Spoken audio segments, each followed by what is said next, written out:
first, I mean, I was living on the streets at the age of 16, but when I was about 21, right, I used to live in the Midlands, and there were about 9-10 towns I used to busk, make my music, and there was about 3 other buskers, no beggars, and it was just before the Big Issue came out, and it was great. If you got to one town in the Midlands and there was already a busker there, just go to another one, because you knew you were still going to make your money.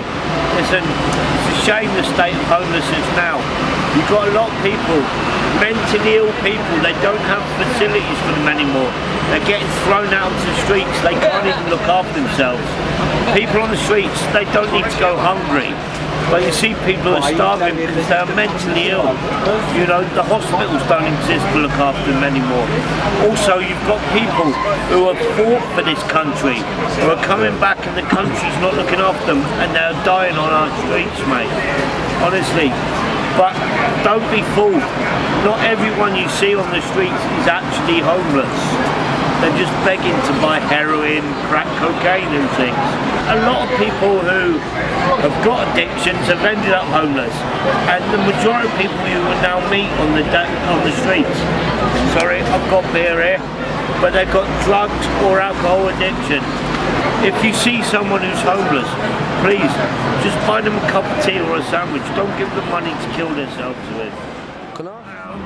The dickhead can see you walking backwards, but he still won't get out of the way, will he? People around here are pricks, mate. Yeah, I know. There's a little bit of white and a little bit of brown. Snowball, they call it. Well, yeah. Paddy! Oh, fucking hell. Oh, he's gone. Good. There's a little bit of crack cocaine and a little bit of heroin in there. Right? So.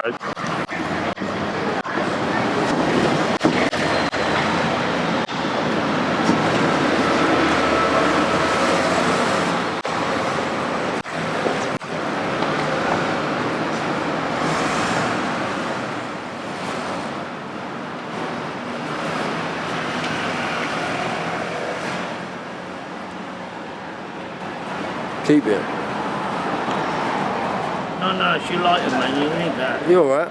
I've got hundreds at home. Alright, cheers. Thank you. Go on. Yeah, where's the thing? Oh, sorry, let me get that. Hang on then. Well, that's interesting, man. Right. Firstly, I'd like to explain that homeless people are not just drug addicts or alcoholics. They're all sorts of people and all sorts of reasons. Some examples, having no knowledge or experience of the matter, I won't talk about teenagers who have suffered abuse, but there are those people. There are people who, the fact that they're on the streets is absolutely shameful. For example, there are not enough facilities to deal with mental health issues, as a result of which some people are homeless. Then you have people who have been to war and have been deeply affected by what they've experienced, leading from things from inability to relate to those nearest to them, or anger issues or depression, which has led to family breakdowns or mental emotional breakdowns. Then there are problems, then there are people who the country's financial problems have led to their business collapsing or them losing their job, then them losing their home, etc.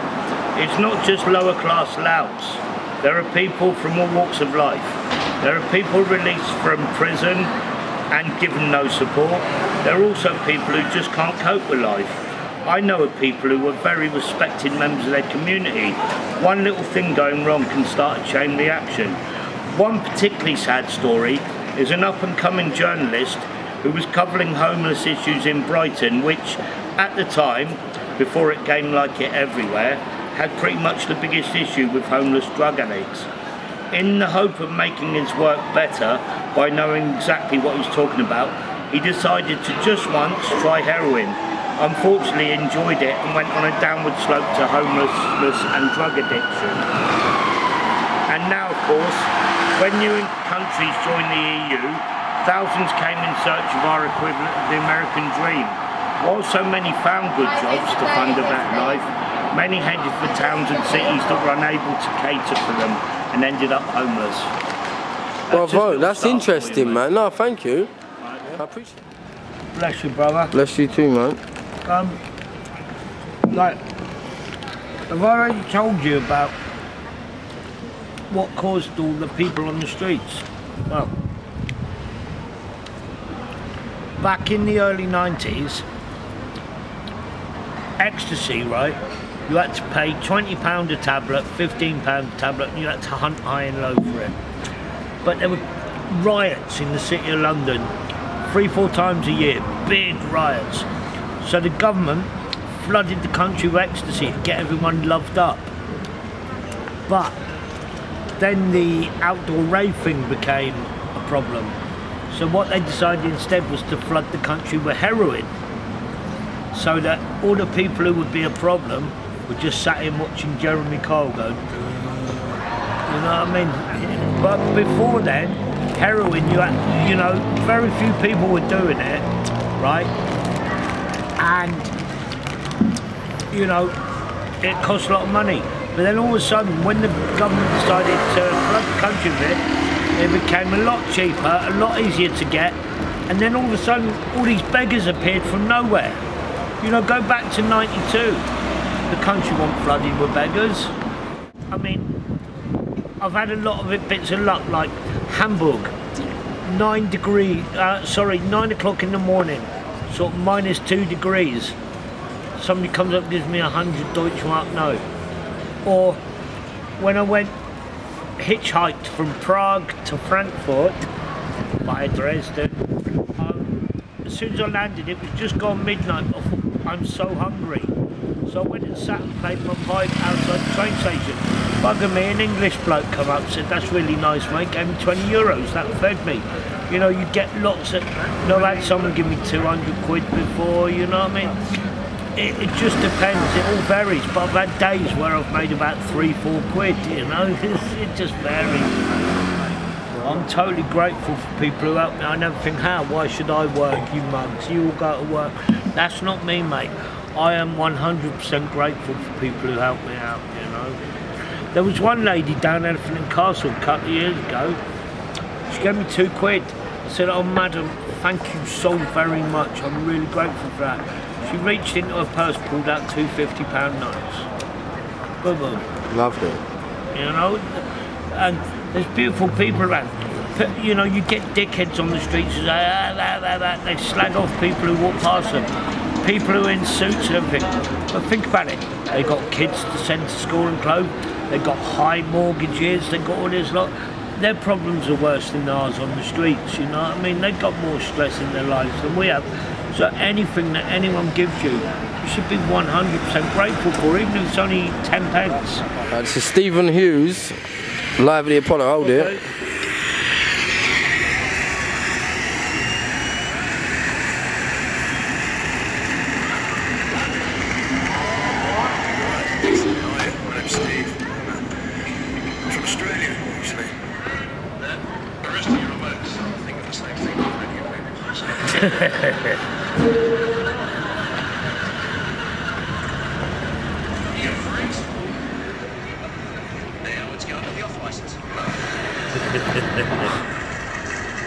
Do you know what? When I first went to Europe, what it was, I was running away from a Crown Court case. It dragged on for a year and a half. I'd just been to a really good, the last big free festival in England, Castle Morton Common. I'd just been there, and I thought, there's no way I'm going to prison. So I thought, fuck it, I'm going to Europe. And I thought, how am I going to make money out there? I locked myself in a friend's room for 2 days, learned 4 tunes on a penny whistle. Then just whenever the street was empty, I'd learn more tunes and more tunes. I can now play about 50 odd tunes on it. But I say I went to Europe armed with 4 tunes, mate. I've really got to, you know, after about an hour with you, I've got to go and try and get some money made, mate. Yeah, that's alright. You know, Sundays are hard anyway. What do you call them? Suicide Sundays. No, that's all around the country, people call it Suicide Sunday, you know.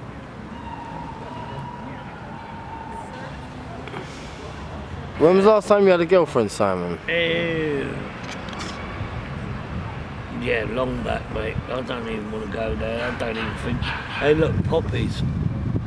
Apparently, I've never tried it, but apparently then, when they're, you know, good and new, you can put a load of them in a teapot and make a little drink that'll... Yeah? Apparently, I've never tried it. You know, obviously they're not opium poppies, but apparently there are enough of them, if you brew them up in a drink, they can have a little bit of an effect. Oh, what, as in like A little bit of a heroin-y type of thing. okay. But I've never tried it. Don't you want to get clean, Simon?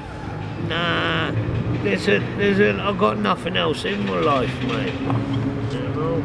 Sure you know, have. If I had what I wanted, you know, a caravan in the middle of nowhere, a telescope, a nice little correspondence course, I wouldn't give a fuck about drugs. But the situation I'm in now is just something to do, mate. You know what I mean? But thankfully I got my methadone, so I'm never ill. You know? What does methadone do to you? Just...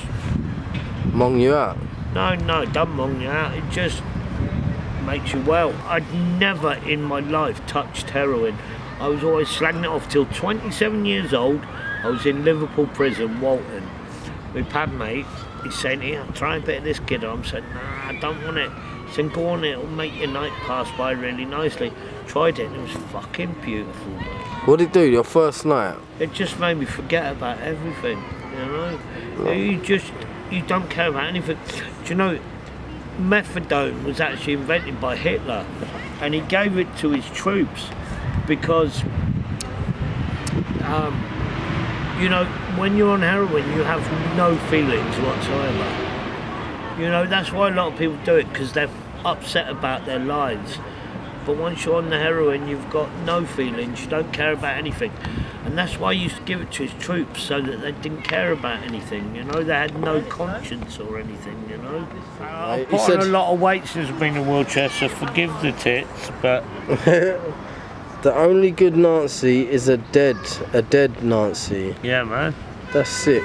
I like that, man. I had that done when I was 19 years old, you know what I mean? Well, how was you feeling at the time when you got that? Oh, well, I used to, me and mates used to pile into like a a transit van, and things like screwdriver gigs or places where we knew skinheads would be all drinking, we'd go in and we'd fucking rap with them. Like. You'd fight them?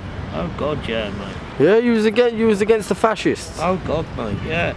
Modern day fucking Brick Lane thing, you know what I mean? Yeah. How long you been in the wheelchair for? 2012, mate. What happened? I had an abscess on C3, which is about that far on the spine, about that far away from the brain, and I had pneumonia at the same time. That's where that come from. Okay. The person had given us my contact when I went in hospital. Apparently I went delirious and I was thrown up everywhere. They rang him and said, look, if you want to see him, do it in the next 3 days because he ain't going to make it. When I come round, I couldn't move my arms or my legs, which you can now, and because I had a trachea in, I couldn't speak. I was just staring at the ceiling thinking, my God, is this the rest of my life? But eventually I started moving my legs and arms again, you know. It was all good. I couldn't move anything. You know? What was it like hearing you couldn't walk again? I didn't cry, mate, or anything. I just took it. I've lived a fucking fun-filled life up till now, mate, so I've had my life. Fuck it. This comes to all of us. This comes to people who don't deserve it like I do. Mine's self-inflicted, mate, you know what I mean? It was more to do, you know, just with how I've lived my life through the years, you know, just abused my body. There's people who don't deserve it, you know what I mean, who live like this, so I couldn't feel sorry for myself, you know. What do you think of the old bill, my friend? Listen, I used to mouth off at her, and, you know, really badly mouth off at her. I tell you what, a lot of them are just normal pods who've got a job for life. Do you know what? I was sat outside Waterloo fucking Sainsbury's one night, freezing my nuts off. A WPC went in and bought me a coffee. Some of them are wankers, but majority of them are just doing a job.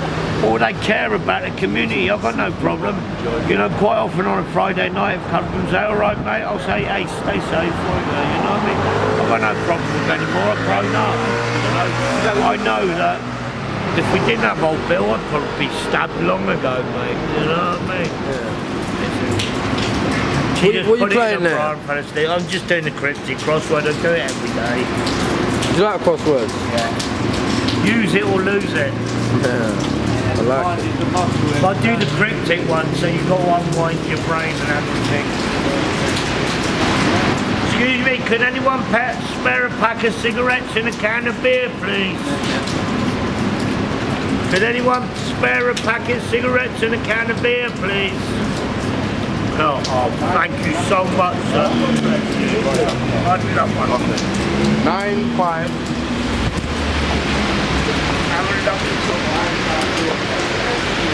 Have a lovely day, sir. God bless you. Thank you. Bless you. Yeah, God bless Jeff. you. Jeff. Thank you. Jeff, someone's left you some soup, mate. Yeah, that's really nice of you. Thank you, bless you. See, there's some lovely people. She said it's cold outside, so bless her heart, man. Oh, here we go. Hello, young man, how are you? Oh, God bless you. God bless you, it's lovely. Thank you so much, thank you. Okay, thank you. This is good food. Good people, you know. Yeah. Ask him. No. I didn't say take one, I said ask him.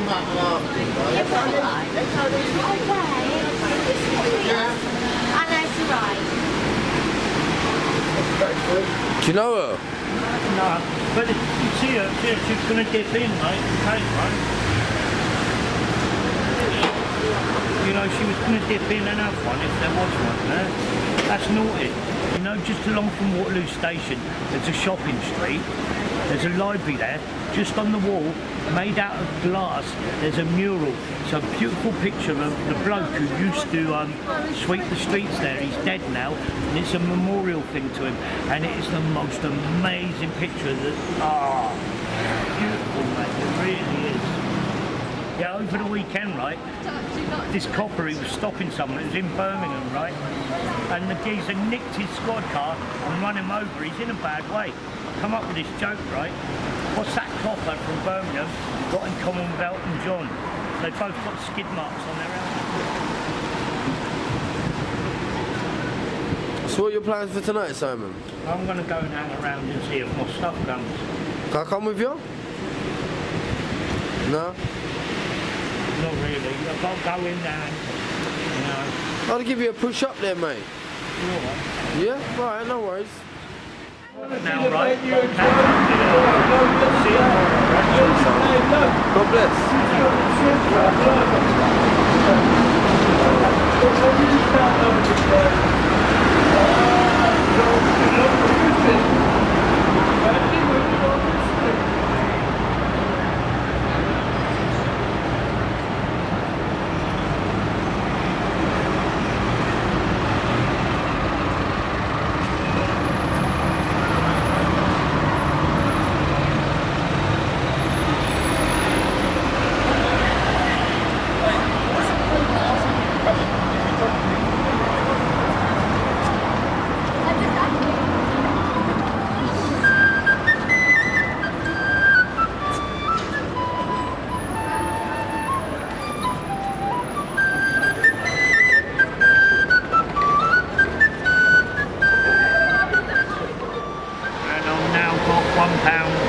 £1 and 5 pence or something. Right. Sunday, Suicide Sunday we call it.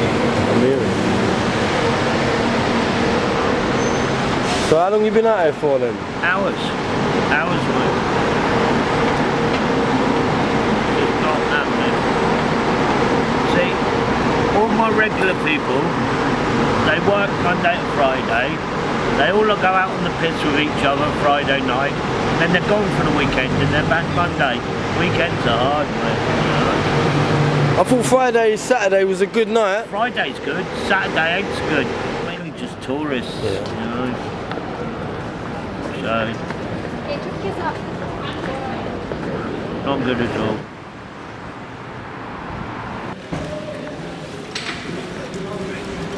Hey, brother. You good?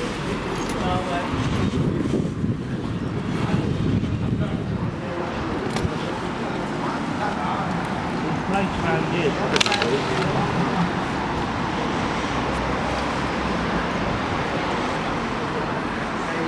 I know a good. Do you want to see some good graffiti? Go on, mate. Okay. Cross the road then. It's Danny Rampling. Oh, I see.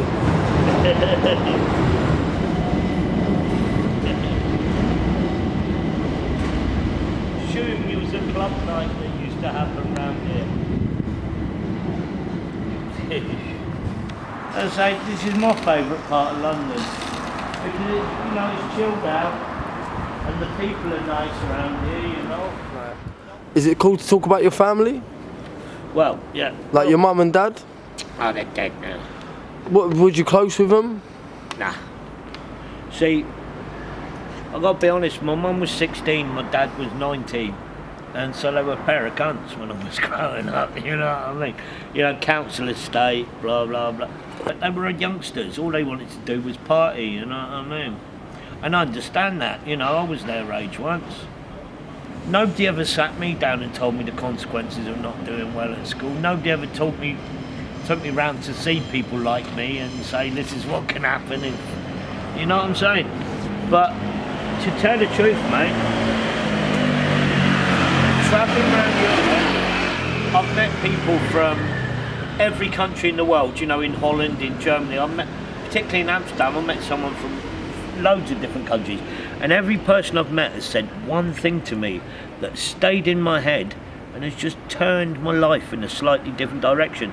I learnt more from being homeless than I would have at any university, seriously. And I've got to say, I'm not the greatest of people, but I am a better person for being homeless and for meeting different people, you know what I mean?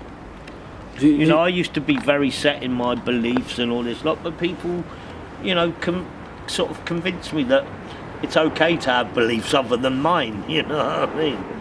And also, something else I learned is if you go too far to the left, you become right-wing yourself, if you get what I mean. You become, you're so set in your left-wing ways that you're quite a fascist yourself, you know what I mean? No time for other people's beliefs, Got to understand that everyone's come from a different place and everyone has different beliefs. That doesn't necessarily make them a bad person as such, just because they don't agree with what you think, Well, what's this place about? Well, what it is, the remains of a sex worker back in 1700 or something, I think, were, I don't actually know the real facts, but I think it was 1700 something, were found here, and they've actually uncovered many skeletons on here. It was a dumping ground for prostitutes and all that were murdered over the years, and it's now been turned into a memorial garden, But it's all explained up there,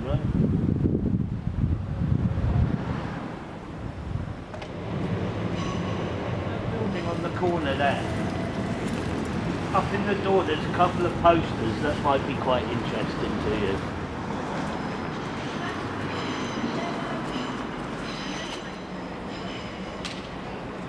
So like a refuge centre for women, right? Yeah, for single women, back in the days when you wouldn't think things like that existed, Hang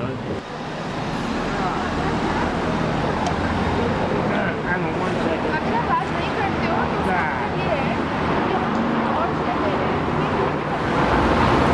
Yeah. Now, 1 second. Okay.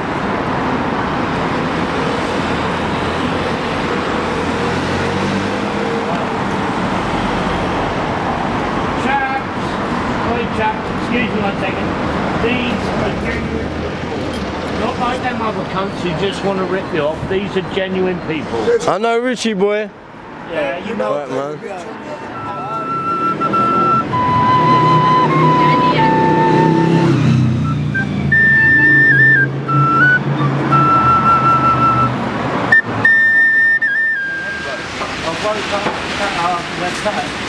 Just down in front of it, one, stick into the cocky pit. He broke up, smiled at me, looked at everyone else's fault in the violence before, smiled at me, You should see their faces. No, I don't like it, mate. Please. No. Exactly. If something's for someone else, then it's for them, isn't it? You know what I mean? You know? No, but you get to Oi, know even who that to- filthy cunt Taylor the other morning. I woke up and said, oi, somebody's put a 5